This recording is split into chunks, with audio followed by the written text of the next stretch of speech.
Hey everyone, welcome to my channel. I'm Patrick Novotny, and I'm going to be bringing you another how to fold a pocket square video. And if that's the kind of thing you like, then please subscribe, and don't forget to check out my full playlist of pocket square folding videos. In this video, I'm going to be showing you how to do the rose fold with two squares. The yellow being in the middle, we're going to take that, make a OK with your hand, and then over top, put the OK, so it should be right in the middle.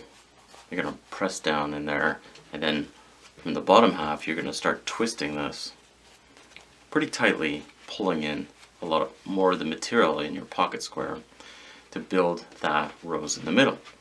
Now once we get going here, and I can't really twist it anymore, I'm going to just take the excess and wrap it around and tuck that into my hand, and that is going to create our rose.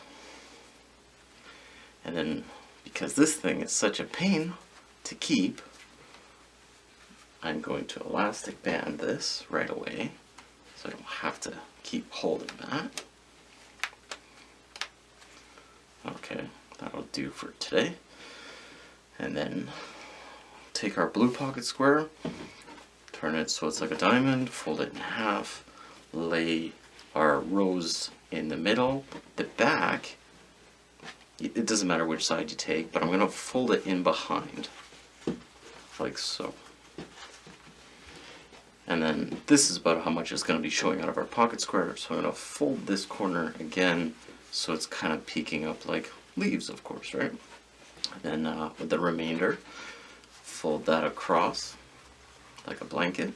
Just going to tuck it in a little bit, and then you know, if you have any excess, you can just have it poking up through somewhere.